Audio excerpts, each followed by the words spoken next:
Selamat pagi adik-adik semua.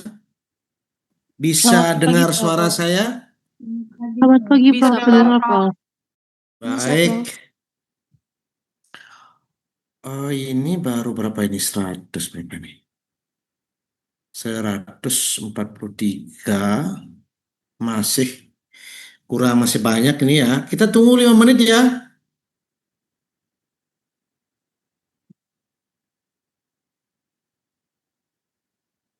Biar ada 180-an lah.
Nunggu-nunggu, nggak ada yang apa namanya, nggak ada yang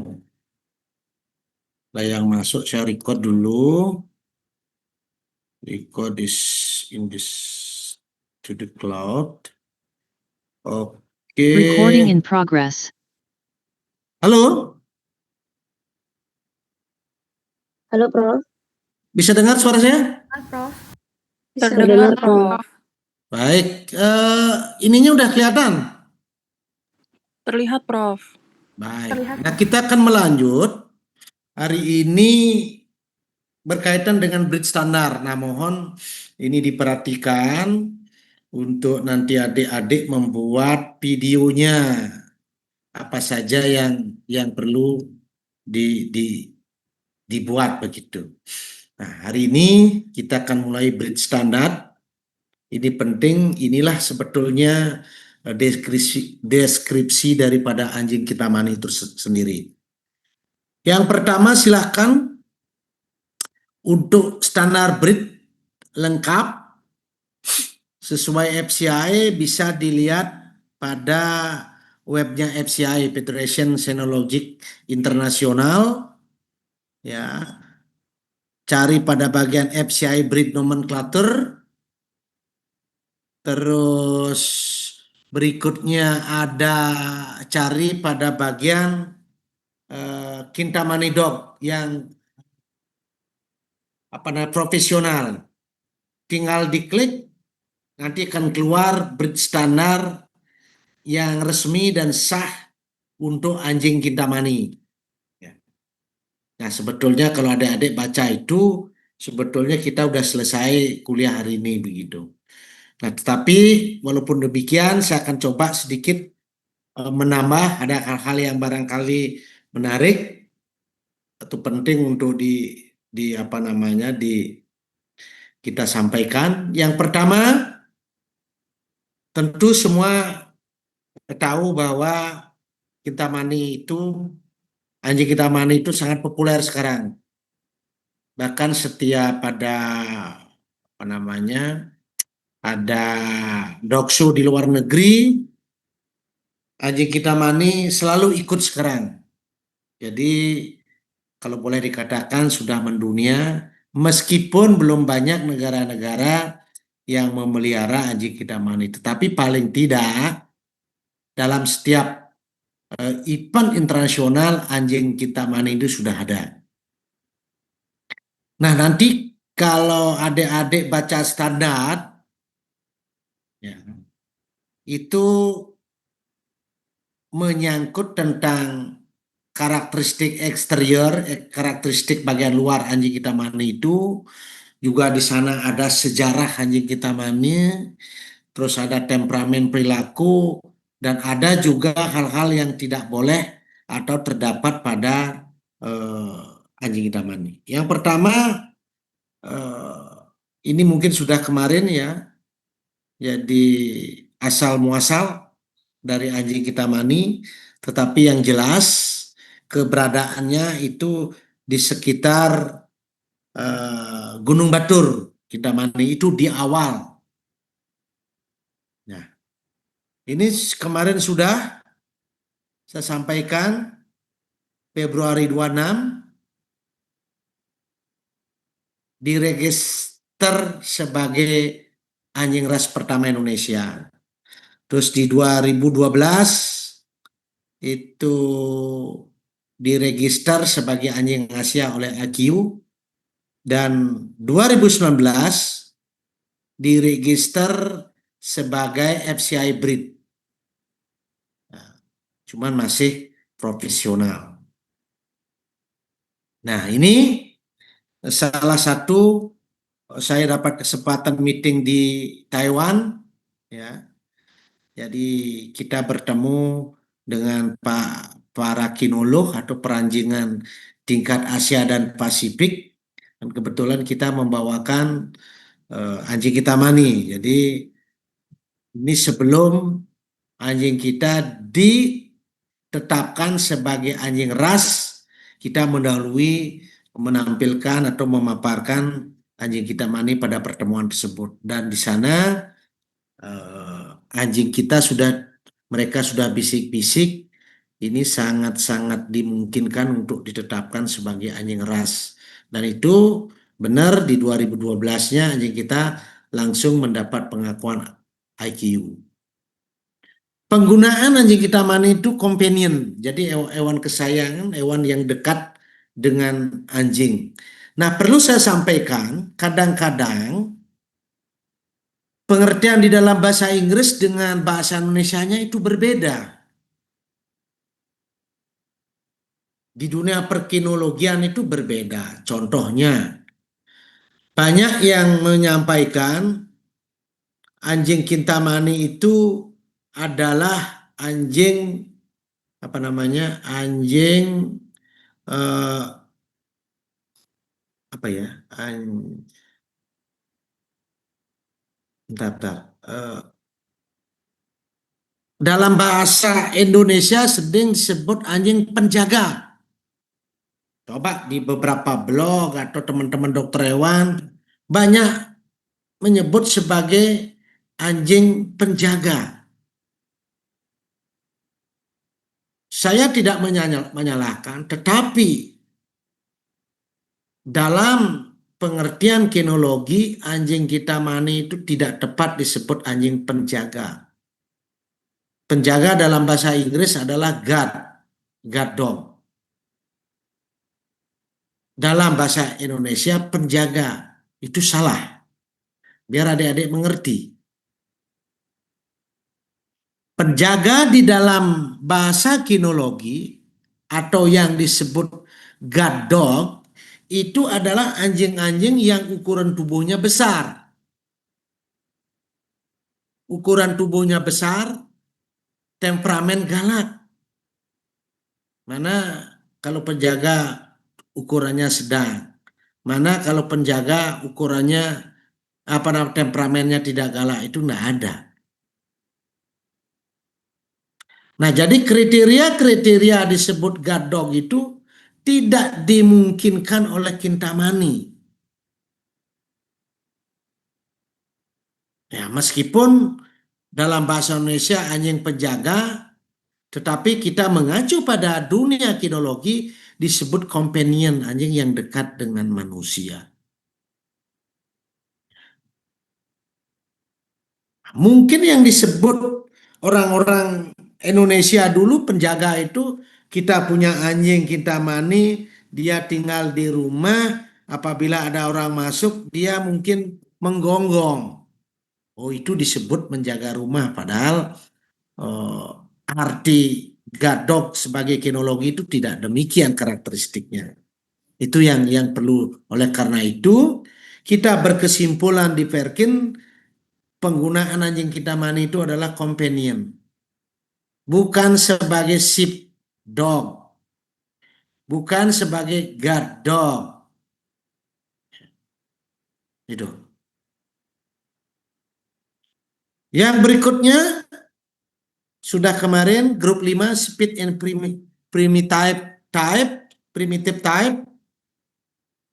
Grup 5 ini ada seksi 5 Asian speed and related breed.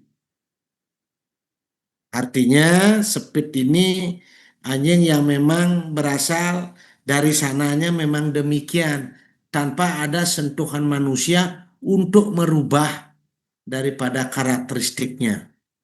Maka dia masuk di dalam grup 5.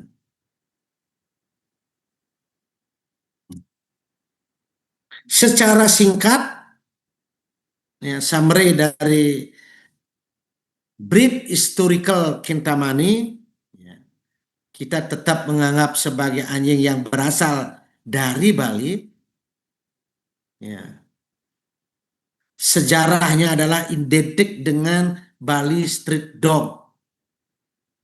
Ini sudah tercatat bukan sebagai anjing ras lain. Bukan berasal dari ras lain, ingat itu. Meskipun dalam tulis-tulisan yang bukan berbasis riset, itu disebut anjing dari Coco, tetapi kita berkesimpulan bahwa the Kintamani dog was identical to the Bali Street Dog. Jadi kesimpulannya, Kintamani berasal dari Balinese feral dog with a little loss of genetic diversity. Jadi anjing geladak tanpa bertuan dengan karakteristik heterogen yang mengalami kehilangan keragaman genetik.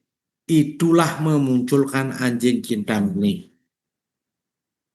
Nah, ini hasil riset saya di 2002 di University of California, Davis. Saya mendapat kesempatan untuk membandingkan ras-ras anjing, terutama yang di Asia. Kalau kita lihat percabangannya, ini phylogenetic tree namanya, Kintamani dog itu dekat dengan Bali Street Dog. Ya. Setelah itu Australian Dingo. Nah, coba cek gambar Dingo. Itu mirip sebetulnya dengan Kintamani. Sedangkan di bawahnya ada Coco. Setelah Coco baru Akita. Nah, dari Akita itu yang terakhir, selanjutnya agak panjang, agak jauh begitu. Nah, oleh karena itu kesimpulan berdasarkan molekuler data, maka apa yang saya sampaikan sebelumnya, inilah petunjuknya, inilah pembuktian kenapa kita mengatakan dari Bali Street Dog yang mengalami kehilangan genetic diversity. Sekarang karakteristik secara umum, ya, Kintamani itu sekarang dikarakterisasi dengan many color secara FCI. Tetapi sesungguhnya kalau kita terjun ke lapangan, ketika saya tahun 95 untuk disertasi saya mengambil khusus anjing Kintamani, ya, kita di sana menemukan berbagai variasi dari semua berwarna hitam to all white and brown, jadi coklat, betul-betul putih, betul-betul hitam kita ada. Dengan beberapa variasi, ada bending, ada sporting, ada blazes, ada tricolor, dan blended grass. Banyak sebetulnya. Pertanyaannya kenapa? Ya karena secara alami sebelum ada intervensi kepentingan untuk memurnikan sesuai dengan keinginan warna, secara alami mereka kawin secara acak. Bisa putih dengan coklat, bisa putih dengan sporting, putih dengan blazes, atau black dengan tricolor dan sebagainya. Memunculkanlah mereka banyak warna di sana. Tetapi dalam sejarahnya, ketika itu sudah mengerti orang tentang anjing ras, maka 2006 anjing oleh para senior kita, ada beberapa yang sudah almarhum, ya, 2006 menetapkan anjing Kintamani adalah berwarna putih. Begitu. Ya. Kira-kira pertanyaan kita benar nggak? Padahal di alam kita menemukan banyak. Meskipun ya, warna itu kita inginkan misalnya yang putih. Nah, dalam perjalanan waktu, setelah kita terbuka untuk memamerkan anjing-anjing kita di hadapan juri-juri internasional yang datang ke Bali, ke Indonesia, banyak juri yang bertanya, kenapa hanya putih kamu tetapkan sebagai anjing ras Kintamani? Kenapa tidak black? White-nya bagaimana? Brindle-nya bagaimana? Ya. Nah, berdasarkan hasil masukan dari ini, dan kita juga buka-buka buku tentang genetic of color, dog color, bahwa bagaimana proses perjalanan warna melanin yang menyebabkan warna memunculkan warna black atau brown atau tengahnya. Sedangkan warna putih itu adalah, dalam istilah genetiknya adalah tidak berwarna. Ingat ya, putih mulus pada anjing itu tidak berwarna. Tidak ada gen warna yang berekspresi. Ya. Maka kita menetapkan, mulai merubah penetapan warna putih, hanya putih, menjadi putih, hitam, brown, dan brindle. Karena unik brindle itu. Nah, ini juga untuk mengisi pendapat-pendapat ahli juri internasional yang datang. Karena waktu itu, karena saya masih junior, mungkin dianggap tidak terlalu banyak mengetahui tentang genetik of color, ya, maka senior-senior dulu menetapkan itu. Nah, ini bukan tidak ada dasar. Ini didasari dulu ada yang namanya Propersang, mungkin nanti akan Dr. Ewan pasti banyak mendengar kata Propersang, dengan istrinya membawa sepasang anjing putih ke Belanda.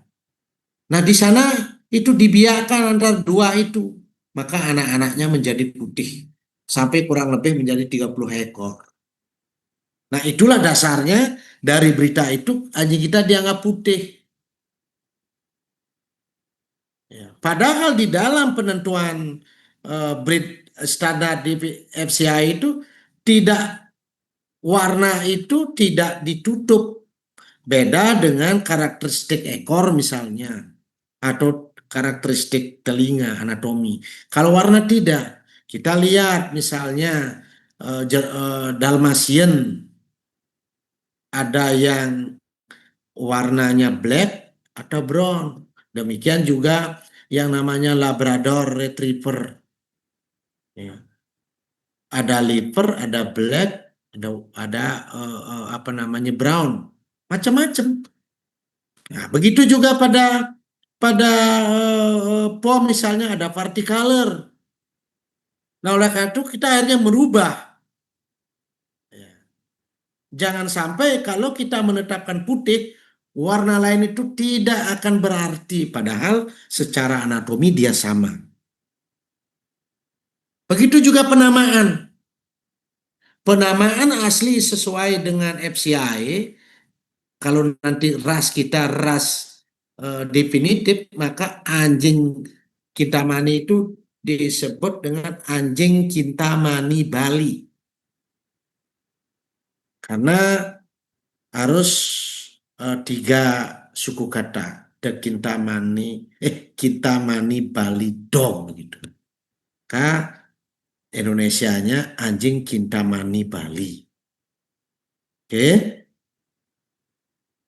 Nah, behavior, temperamen. Ya. Nah, ini saya masih muda waktu itu, tahun 95, terjun ke sana, ke lapangan di Sukowana untuk mengecek perilaku temperamen. Ya. Dia mudah dilatih, tidak agresif. Nah, pembuktian agresif barangkali iya ada anjing Kintamani yang menggigit, tetapi secara umum kita mengatakan tidak agresif. Contohnya, nah ketika saya mendekati untuk menguji posesif Kintamani, ya, perilaku posesifnya, artinya apa? Perilaku kepemilikan anjing Kintamani itu terutama adalah anaknya. Kita datang, kita ambil di goa ini, dia hanya awas, gonggong tapi menjauh. Nah, dalam penelitian itu ada skala. Jadi skala dia mungkin sampai 4, dia tidak agresif. Meskipun ada anjing Kintamani yang diam langsung nyerang. Itu suatu bukti temperamennya tidak agresif. Nah, untuk membuktikan agresif dan tidak, itu biasanya ada 2. Temperamen posesifnya, makanan dan anak. Juga ketika berebut makanan kita ambil, kadang-kadang anjing itu bisa menggigit. Begitu juga dia mempunyai anak. Nah, kita buktikan itu tidak. Mudah dilatih. Ya, seperti ini. Ya, lihat. Bahkan di 2024, ketika ada apa namanya nasional dog agility di Jogja, anjing Kintamani itu mengalahkan anjing ras-ras lain, dapat juara 1. Nah, ini buktinya dia mudah dilatih. Ya. Jadi dia adaptif dengan berbagai obstacle. Artinya apa? Jadi trainable dia, mudah sekali. Oke. Nah, cranial region. Jadi kalau kita berbicara karakteristik FCI, maka semua titik anatomi anjing itu harus dideskripsikan. Skal itu mesaticepalik, inek lebar dengan moncong, tidak terlalu panjang atau tidak terlalu pendek. Ya. Tetapi menampakkan stop define, jadi ada titik antara moncong dengan kepala itu ada suatu titik yang bisa kita bedakan yang disebut stop, itu kita bisa. Nah, makanya kita menamakan mesaticepalik, ada di tengah dia. Bukan dolichocephaly. palik seperti anjing yang moncongnya panjang, atau yang pug yang brachycephalic tidak. Tidak ada kerutan. Nah, yang menjadi poin ya itu pada telinga anjing Kintamani itu diharuskan ada biskuit color. Ini namanya biskuit kemerahan ini.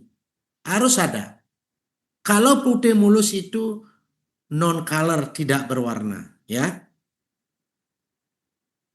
Itu ciri-cirinya. Nah, sehingga kalau adik-adik ingin jadi juri Kintamani ini harus sudah hafal. Nah, coba lihat antara moncong dekat mata itu nampak sekali ada lekukan ke atas, itu stop namanya, ya.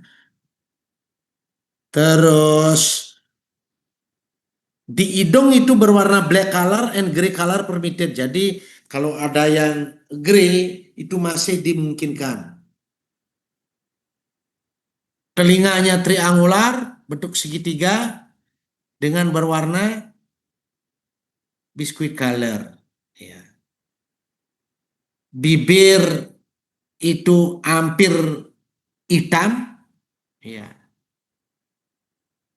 Ini juga penting, gigitannya gigi scissor bite. Jadi antara gigi atas dengan pertemuan gigi atas dengan gigi bawah, yang bawah sedikit mundur. Tetapi kalau mundur banyak, terlalu cem. Nah, jadi apa namanya, yang atas lebih menonjol. Atau sebaliknya, gigi bawah lebih ke depan, itu seperti cakil. Itu tidak dibenarkan. Hanya sedikit di belakang. Ini hal-hal yang kita lihat pada muka, tetapi yang paling penting nanti adalah pada telinga. Terus mata almond shape triangular, ya. Terus telinga sudah tadi triangular shape bentuk V. Ya, kalau yang lain cheeks itu pipi itu yang baik, itu harus bagus perkembangannya. Terus juga perototannya kuat. Dan hal yang penting juga, tidak ada lipatan daging atau kulit baik pada apa namanya facial region atau pada leher, tidak ada. Mulus. Tidak seperti misalnya anjing pang. Ya. Terus body yang bagus itu punggungnya itu harus lurus. Dada dalam, kalau yang dalam itu dadanya turun ke perut, agak naik, itu belly-nya well drawn up, jadi agak ke atas, jadi jangkis. Ya. Nah, lihat ekornya berdiri erect, ya. Jadi erect, cycle shape, ya. Cycle shape itu setengah lingkaran dengan bulu panjang menjurai, harus berdiri, ya. Catatan, tulang ekor tidak boleh menyentuh punggung. Tetapi kalau bulunya yang panjang, ujung bulu boleh menyentuh punggung. Ya.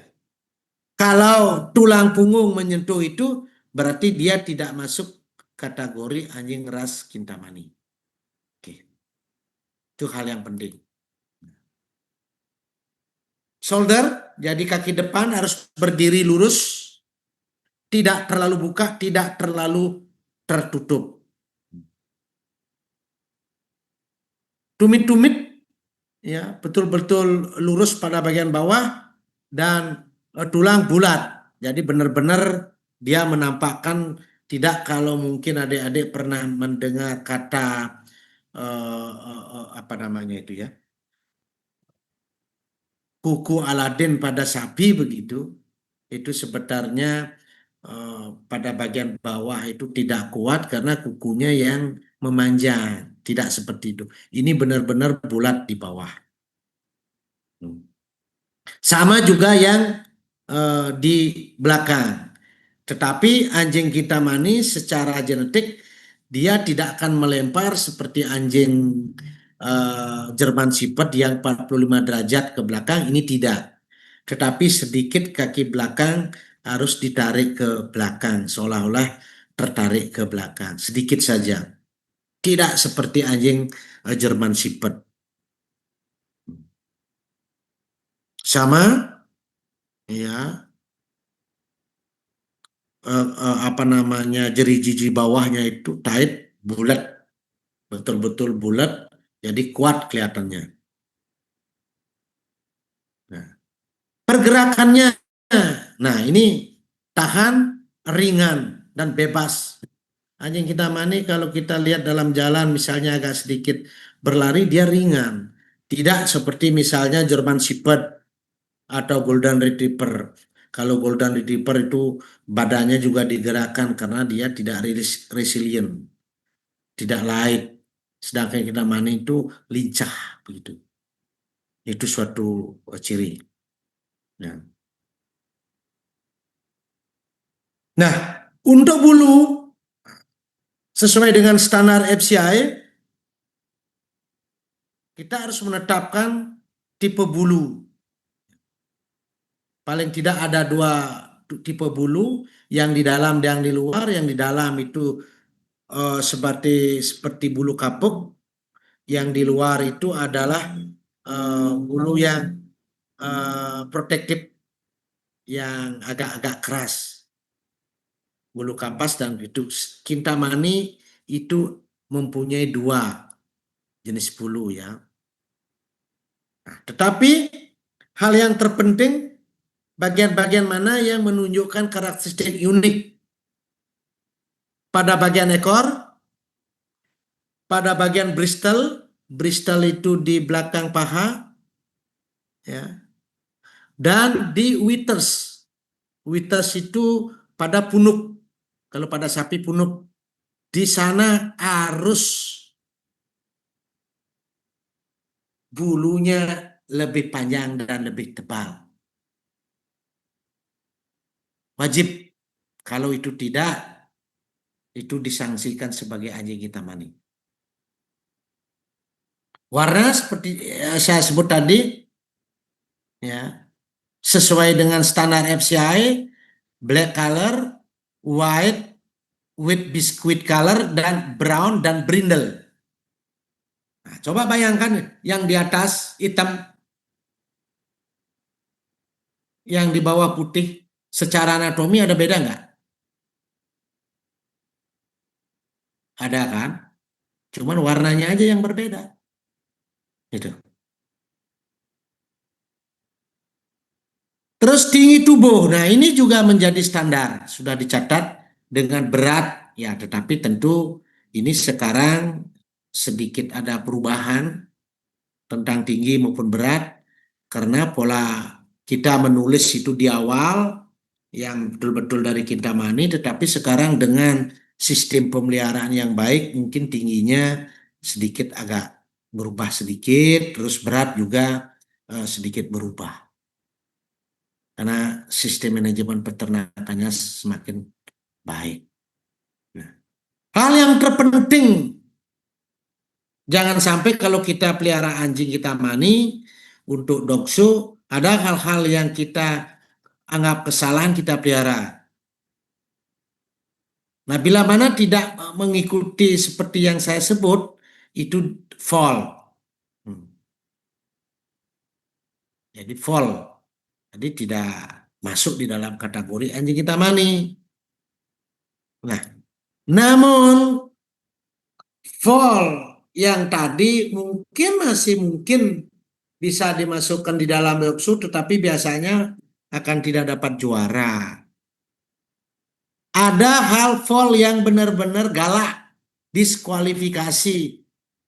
Misalnya ketika saya menjuri, saya melihat kesalahan, saya bisa langsung diskualifikasi bila mana agresif.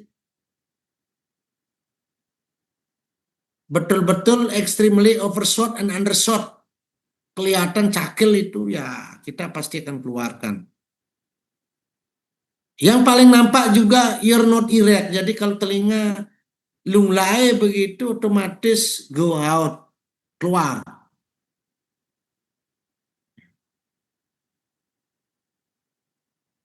Berkaitan dengan kesehatan, ya.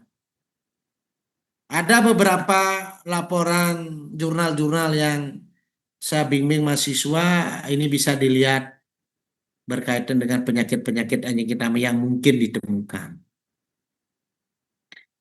Terima kasih Suksmo, demikian yang bisa secara singkat. Nah, itulah yang nanti adik-adik buat video mulai minggu depan. Hal-hal yang berkaitan dan silahkan klik web FCI, cari Kintamani.com. Silakan ada pertanyaan?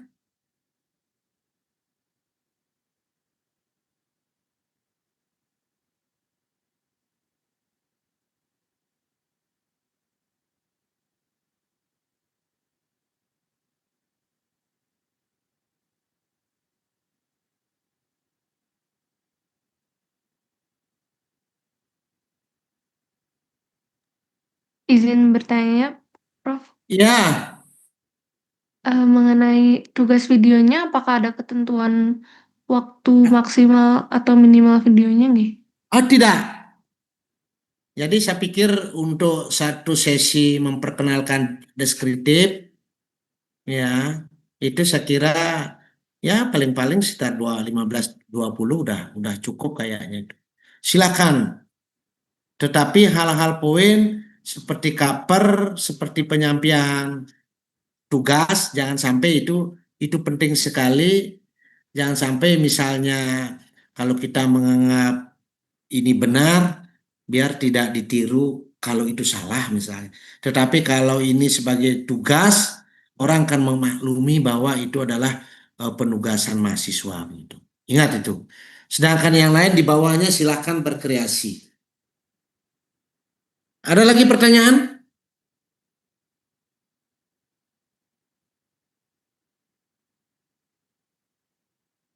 Silakan. Kalau ada yang belum dimengerti.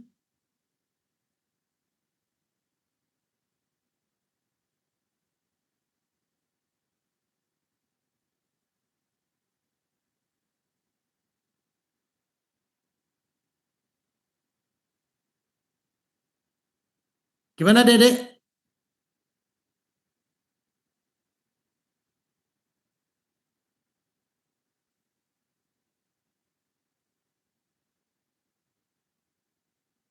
Nah, jadi minggu depan itu tidak ada kuliah, tetapi adik-adik saya beri kesempatan untuk melakukan observasi atau pembuatan video.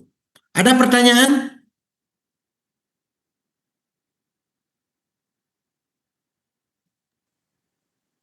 Sejauh ini mungkin sudah jelas, Bro. Halo? Untuk deadline-nya di jadwal tanggal 24, Prof. Apakah betul atau minggu depan, nggih? 24 ya? Ya, boleh 24 terakhir sesuai dengan deadline lah ya. Sebab gunakan kesempatan baik itu, kan kebetulan juga ada Idul Fitri dan Nyepi kan. Kalau pas silahkan, kalau nanti sore dapat silahkan, tidak masalah. Tetapi untuk video masih saya kasih apa namanya kelonggar lah nanti. Tetapi yang penting terakhir harus ada ngumpul begitu, karena itu akan dinilai besar. Ada lagi pertanyaan?